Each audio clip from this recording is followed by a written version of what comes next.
Wednesday to all of you. Happy hump day to you and yours. Hopefully you are having a fantastic day, and we've got to jump into plenty on this episode. Of course, day one of training camp was earlier today. I'll talk about the left guard competition. I also want to mention what Mike Vrabel had to say about Drake Maye, and Drake Maye taking ownership of this team, taking ownership of this offense. And then, of course, we've got the mailbag. But before we get to Drake, I want to give you an update about the left guard position. Day one, it's early. Things can change. You might even say things will likely change. But right now, this is what we know. Cole Strange was the number one guy at left guard to start day one of training camp. Now, this is no surprise whatsoever that Strange is the guy that is at least starting at left guard. I would say he's starting at left guard to begin training camp as a default. After OTAs, after mandatory minicamp, I don't think the Patriots have a much better option that they are committed to usurp Strange at left guard. So right now, I'm not surprised that Strange is your starting left guard. Of course, again, that is subject to change, like a lot of what we will talk about over the next couple of weeks. It's a good thing if Strange holds on to the starting left guard position, unless he's literally handed it to him. Because, look, if the other left guard options are so bad that Strange wins the gig, then it's not the best thing in the world. But if Strange goes out there and he competes and he ends up being the best left guard option, that's not necessarily bad because he's a former first-round pick. You invested a very important pick into Cole Strange's future. I would much rather have Strange start at left guard and prove himself to be a competent starting left guard in the league instead of being thrown out there to the Wolves, understanding that he's not going to be an option, understanding that he's not good enough to play left guard at the NFL, and then understanding that you completely wasted a first-round pick. So it's better. No matter what I said about Cole Strange when he was drafted, I did not like the pick. That doesn't matter anymore. The pick is done. You hope for the best from the young man. And if he provides enough evidence through this camp, through the joint practices, that he's good enough to start at left guard because he beats the other guys out, not that the other guys submit because they just stink, that's a good thing for the Patriots. Second note about left guard from training camp day number one. Caden Wallace was the backup left guard at today's practice. So we wondered during mandatory minicamp, Caden Wallace got some looks at guard. And we wondered, I talked about it. Was it because other guys were missing? Tyrese Robinson had a family member pass away. Is that why? Layden Robinson wasn't playing well enough to hold on to that spot. Is that why Caden Wallace was given a shot at mandatory minicamp? You had some injuries that you were dealing with as well. Well, apparently not. Caden Wallace was the second option at left guard today, which tells us this is not a quote-unquote experiment. This is something that the Patriots staff believes Wallace can do. And so Wallace looks like the key competitor as of today's practice for that left guard spot against Cole Strange. Again, subject to change. We'll see if other people enter into the mix. I don't know if this means that the Wallace future at tackle is gone, forgotten. Maybe the Patriots, maybe this coaching staff has made the decision that Wallace isn't good enough to play tackle. They're not comfortable with him playing tackle. Don't forget Elliott Wolf last year. He actually told us that he believed Caden Wallace was good enough to switch to left tackle. Well, things have changed. And as Greg Bedard has written, a lot of people believe Wallace has the talent to play either tackle position. But they also believe, a lot of those same people also believe that, quote unquote, something is missing with Wallace. So maybe he finds it at left guard. Maybe his position is backup left guard, and that's what he's going to be. Again, I would much rather have Wallace being a useful part of this offensive line, even if it is as one of the most useful backups. I'd rather have him be a useful backup than cut as a third-round pick from last year. So maybe he finds a home at left guard. This might also show some confidence from the coaching staff, from Doug Marrone, Jason Hotailing, Robert Kugler, the 3-0 line coaches. Maybe this tells us that they have confidence in Marcus Bryant being able to play tackle. Maybe this tells us they have some confidence in Jack Conley. Maybe they feel like Yasir Durant is actually going to be a decent option. But Wallace at left guard today. Last note, Jared Wilson. Jared Wilson participated. He was out on the practice field. He was also involved at left guard.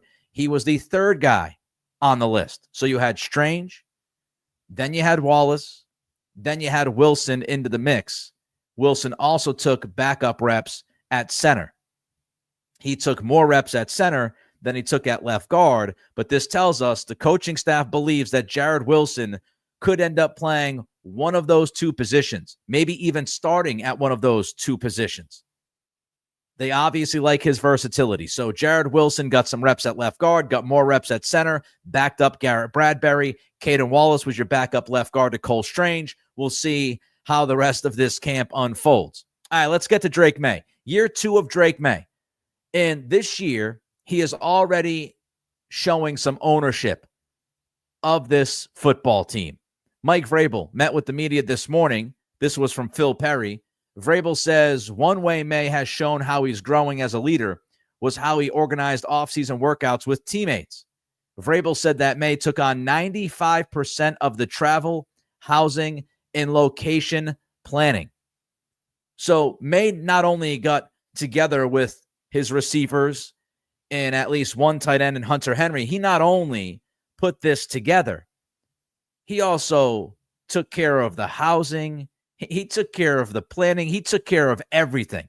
He got a hold of his guys and said, hey, if you're willing to go to Charlotte, North Carolina, because reportedly that's where they worked out together, if you're willing to take the trip to Charlotte, North Carolina, I'm going to handle it all. Drake Maye was like the best man for the bachelor party, and he took care of it all. And that does show some ownership. That shows ownership from your quarterback. And it is insanely important for a young quarterback to show that quality of leadership.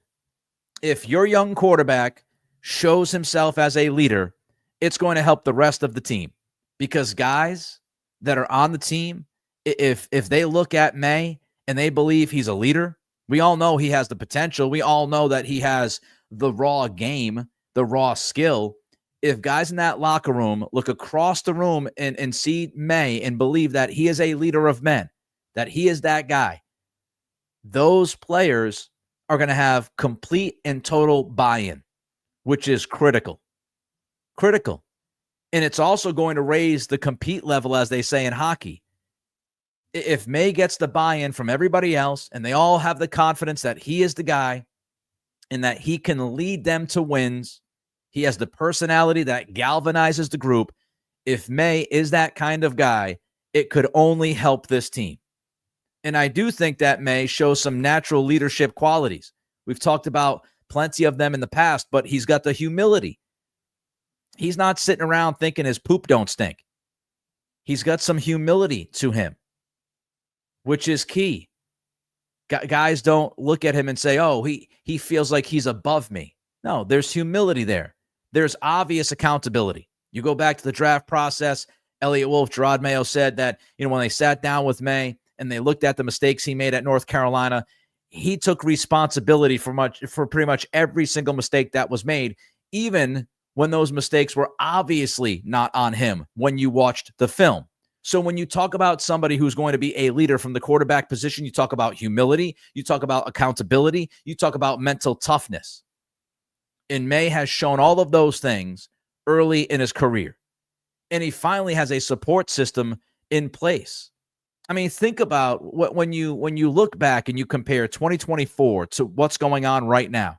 And I'm not going to sit here and give you any kind of grand promise that Drake Maye is going to be a top 5 quarterback this season. But when you look at the supporting cast, it's pretty amazing. In 2024, Maye was given almost nothing. He was given a rookie head coach. He was given a 2-time offensive coordinator when it comes to calling plays in Alex Van Pelt. And the only other time he called plays was way back when with Buffalo, when it was a break glass in case of an emergency situation, and the OC, who was originally supposed to call plays, got fired right before the season. So when you just look at the coaching from Mayo to Vrabel, from Van Pelt to McDaniels, that support system for Maye is going to be huge. The offensive line, we think they've made some upgrades there. Wide receiver, we believe they've made some upgrades there. So with the support system in place, that allows Maye to focus on his responsibilities. He's going to trust, he's going to believe in those surroundings. And the more belief and the more trust that he has in those other guys that they're going to do the best job possible by him, that allows him to be even more confident in his own ability to take care of what he can take care of, to focus on what he needs to focus on, not be worried about a rookie head coach, not be worried about an offensive coordinator that might not know how to help him all the time on the field. Those things, they're in the past. And so now Maye can fully focus on the present and what he needs to do to be the best quarterback for this franchise. Now, ultimately, he has to get better on the field. The leadership stuff, the intangibles, paying for housing and food and all of that when you get your receivers and tight ends together, that's all nice. But if Maye ends up stinking this year, none of that is going to matter. Real recognizes real. And the best way to get the players behind you is not by buying them meals or having get-togethers in Charlotte. The best way to get players behind you is by proving that you can play football at a high level. And if Drake Maye shows that improvement early on, he's going to get that buy-in. And that's going to matter most. Because if Drake Maye ends up stinking, he's just going to end up a glorified cheerleader on the sidelines by middle of next year, if not the beginning of next year. So he's got to show that improvement. He's got to show that he's better on the field. He's got to show that he can be a really good quarterback. If he does that, to go along with the intangibles, to go along with the growing leadership that he's showing, it would be the perfect storm. All right, don't forget a couple of things. Don't forget to hit that thumbs up for us. The more you like, the better. Of course, that helps us with the algorithm. So click that thumbs up if you don't mind. Doesn't take much of your time. Doesn't cost you anything. Throw a comment in. Your thoughts on Drake Maye, his leadership, and showing some of those leadership qualities even more this year in year 2. If you have thoughts on the left guard competition, right now it's Cole Strange, Caden Wallace, and Jared Wilson, according to reports at Gillette today. How do you feel about that? So don't forget to like, don't forget to comment, and don't forget to subscribe. Trying to hit 7,000 subscribers. That is the next goal. And you can help us do that by liking and commenting. And check out the Locked On Patriots podcast as well. I'll have even more details about training camp day number 1 on tomorrow's Locked On episode. All right, let's get to the training camp mailbag. Have a number of questions from you. I appreciate every single one of you sending those questions. Let's start with Anonymous. If you had to predict who will be the last 3 to 5 cuts to get down to 53. And by the way, these questions were sent by my Patreon members. You can check out the Patreon channel, patreon.com/Nick Cattles, Cattles. We talk about all Boston sports there. You get ad-free pods. Great stuff. Here's Anonymous again with the question. If you had to predict who will be the last 3 to 5 cuts to get down to 53. This is a tough question on the first day, but here's my stat. I think Marcus Epps will end up being one of the last cuts in this camp. And I think he is going to be a victim of the numbers. I think Craig Woodson is going to get better as camp goes on. I do believe that this coaching staff is going to trust Del Pettis, the undrafted free agent from last year. You've got Duggar, you've got Peppers, who, by the way, were starting together today at practice. So it looks like the Vrabel-Williams plan is to have Duggar and Peppers together at safety. So I think Marcus Epps could be one of those cuts. I think whoever plays better out of, Kayshon Boutte and Jalen Polk will eventually stay. The other, very likely gone. Now, of course, we got a disclaimer. Mac Hollins is on the PUP. My buddy Greg Bedard wrote today that it looked like Hollins is starting to ramp up. He was on the field before practice. He was doing some work, and then he went down to the, instructional fields when practice truly began. Usually that means somebody is at least starting to ramp up. So Hollins could be back sooner rather than later. But I think, one of those two guys, Boutte, Polk, Whoever doesn't play well enough is gone. Layden Robinson. I think Layden Robinson could end up being one of the last cuts during this camp season because he just keeps sliding. We talk about Caden Wallace at left guard. We're talking about Jared Wilson at left guard. These guys are getting reps. You've got your rookie center getting reps and the guy who played tackle last year and played tackle throughout his career at Penn State getting reps before Layden Robinson. Not a good sign. Not a good sign whatsoever. And, I think I mentioned that, Wallace was the something missing. That's my bad. Wallace, it's more on Layden Robinson, who also has that something missing vibe. I just say both guys. That the entire 2024 class, aside from Drake Maye, might have that vibe. But you've got Layden Robinson. He just keeps sliding. And I think he's going to be cut. I think he's going to be gone. It's obviously not a good sign for him that Wallace and Wilson are getting reps ahead of him at left guard. All right, the Pats fan. Will Kendrick Bourne make the team or more likely be traded? Right now, on July 23rd, I've got Kendrick Bourne on my roster. The experience with Josh McDaniels from 2021 had a really good season. You go back to 2023 after that lost season of 22 at Matt Patricia and company with Bill O'Brien before the ACL injury. Bourne looked like a legitimate number 2 wide receiver. I mean, he looked like a guy who was going to contribute week in and week out. And so, of course, Bill O'Brien, McDaniels, very similar approaches when it comes to offense.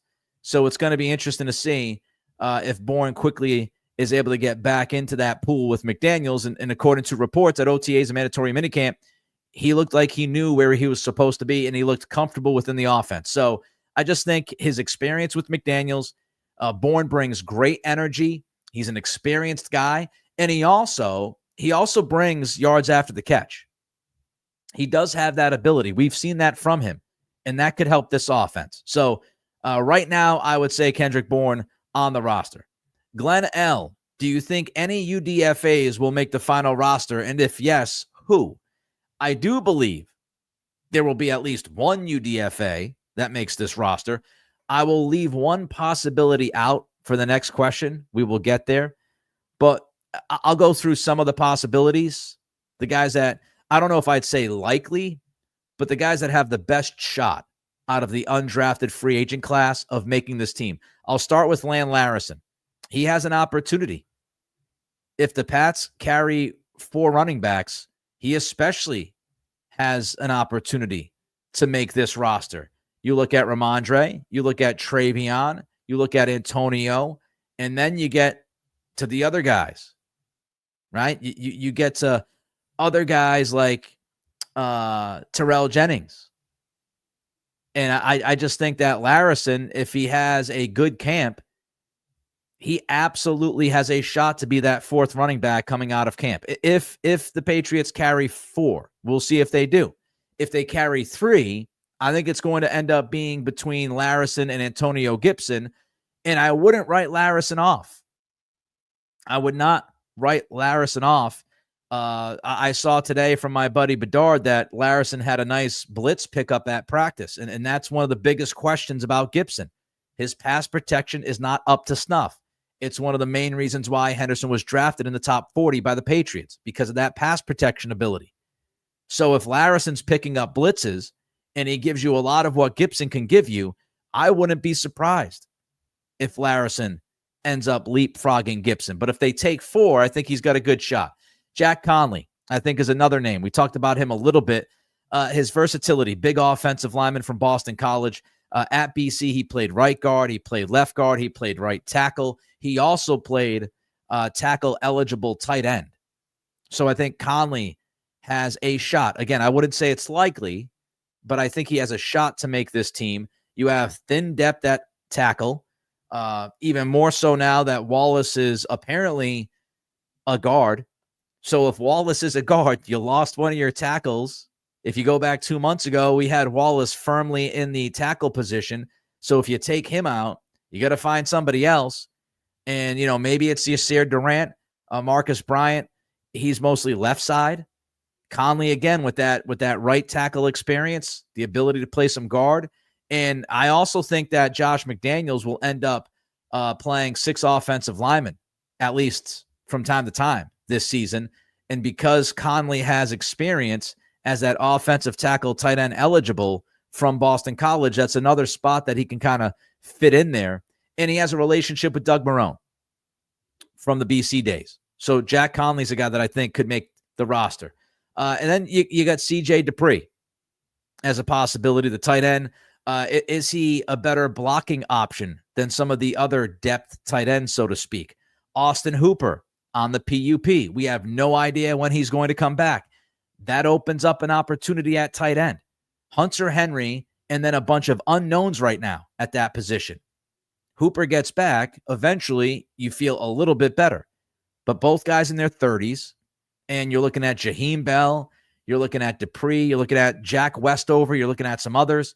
So Dupree, if he gets out there and he blocks his tuchus off and he makes a play or two, he could give himself a shot of making this roster. Now, he did not show enough at OTAs and minicamp. He's got to be better. But it's not like Bell or Westover is running away from the competition. If the Patriots decide to keep 3 tight ends, then, I mean, Dupree has as good of a shot as anybody with those other names. And then I'll give you one more guy. I'll give you a defensive guy. Jahvaree Ritzie, 6'4", 294, defensive tackle. His relative athletic score was a 9.49, which is 104th out of 2,022 defensive tackles in the RAS from 87 to 2025. So 6'4", 294. He's put together. He's plenty athletic enough. So Jahvaree Ritzie is another name. Now let's get to the guy who I kept out. Kept it out on purpose. From Rob C. Is Chism, Efton Chism, in or out? Maybe practice squad. I had some texts earlier today from my friend Amy, who was out there at training camp. She was excited about Efton Chism to begin with. And then all of a sudden, when you got some 11-on-11s and 1-on-1s, Chism did not do as well. But the popular opinion right now, almost everybody that I read, almost every single beat writer has the Patriots carrying 7 receivers. That's a huge difference maker. If you carry 7 guys, then Efton Chism making the roster is much more likely. And so far, I've seen Chism make most rosters with 7 receivers being brought into the active list for week 1. If you're keeping 7 dudes, then that likelihood for Chism to squeeze in, again, it's much more likely. Now, there's the risk. You could possibly try to get him to a practice squad, but there's a risk there. He's a West Coast guy, and would he want to go back to the West Coast, be closer to home if he's going to be on a practice squad? Maybe. Maybe he doesn't want to be in New England. If he has his choice, maybe he wants to go back closer to home. Maybe he wants to go to Seattle. So there is a risk there if you decide to try to slip him onto the practice squad. And really, when you look at receiver, you've got, if there are going to be 7 receivers on this roster, you've got 9 guys for 7 spots. And right now, I would have to lean towards Efton Chism over Javon Baker and Jalen Polk. Baker and Polk have done nothing so far. So if you're looking at, one of those 3 guys making the team, I would have to say Chism has the advantage. And Matt Collins, is Matt Collins, again, I said earlier, looks like he's starting to ramp up.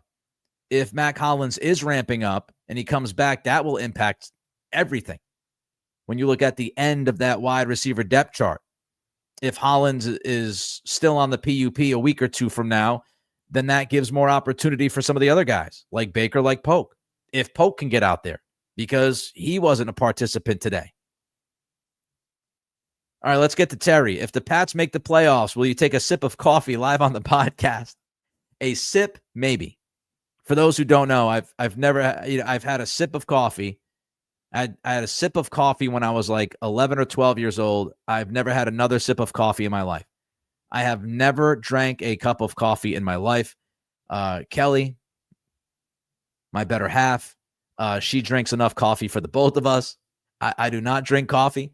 But if the Patriots make the playoffs, maybe I take a sip. Now, I would be concerned, since I haven't had a sip of coffee since I was like 11 or 12, I'd be concerned if I actually discovered that I like coffee.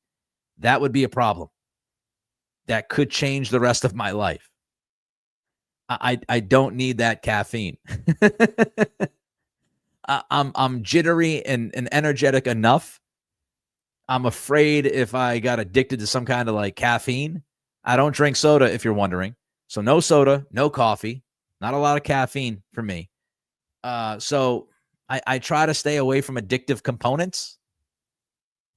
So I'm concerned that I take a sip of coffee and I go, oh my God, this is much better than I ever anticipated. And then I get hooked. Hopefully that's not the case. Dave, here's a good question. During the 2024 draft, many of us wondered whether, given the chance, the Pats should take Jaden Daniels or Drake Maye. Given what we know now so far about each quarterback, do you still believe we were lucky to get Drake? Well, to me, it was not an either-or situation heading into the draft.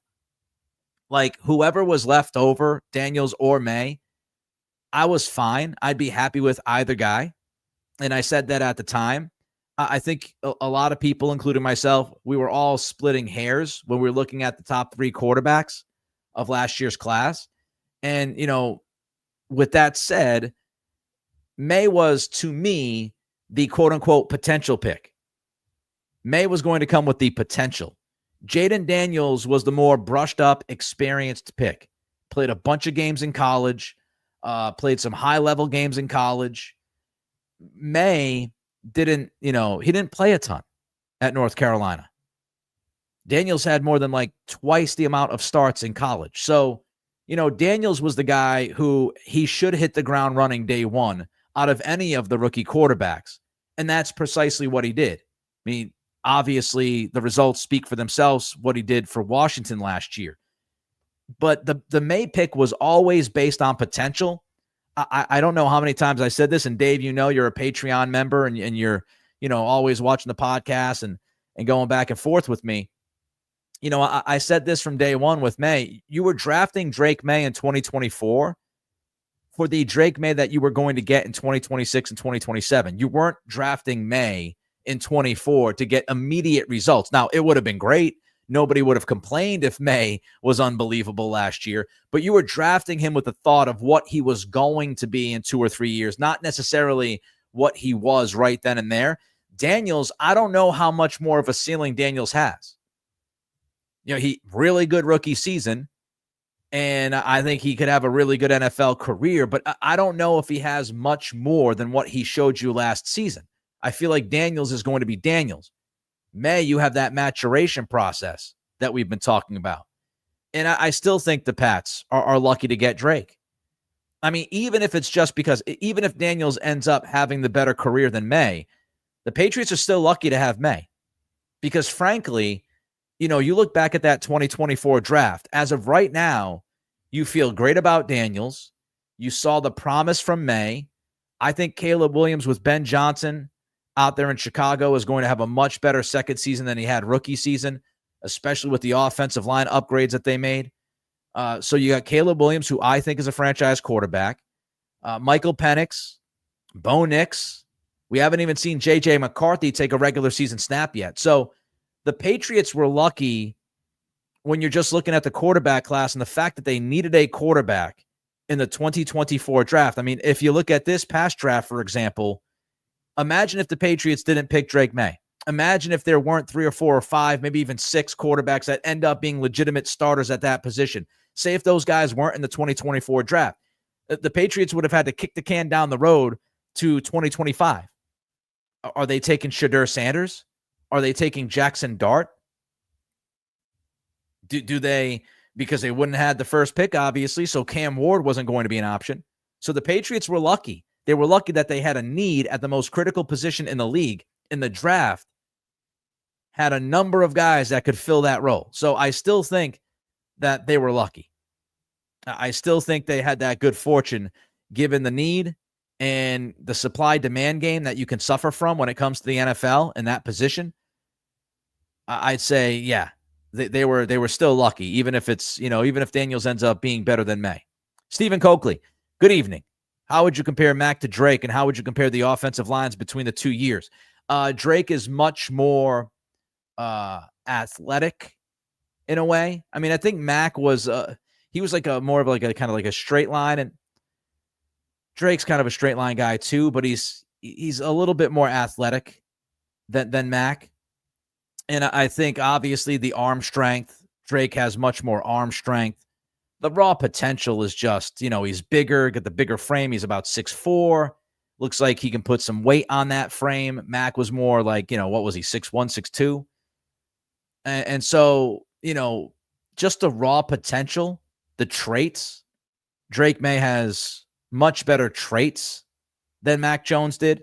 The offensive lines, I mean, if you go back to 2023, they were awful. You go to 2024, they were awful. I don't know if you want to go awful versus awful. They both stunk. Mac's rookie season in 2021, they were better. I don't think that's a shocker that the offensive line was better and Mac played better. But I would say that, just as a raw potential quarterback, Maye's traits are I don't know if you'd say elite. Maybe his arm strength is elite. It's bordering there. But if you were comparing traits between Drake and Mac, I mean, it's not even close. Mr. Magoo. Nick, you are my favorite Pats podcaster. Thank you. My go-to for training camp news. Excited for this season. I am very excited for the season as well, Mr. Magoo. 3D pool tile. We will see what happens when they put the pads on. I'd rather see them go heavy on the line than at wide receiver. I agree with you, 3D. When I went through the first roster projection, I don't know if it was Doug Kite or Mark Daniels, but the idea of 7 receivers, that was one of my reasons why I said I wouldn't carry 7 receivers. I'd carry 6 because I'd want as many offensive linemen as I could have coming out of camp, frankly.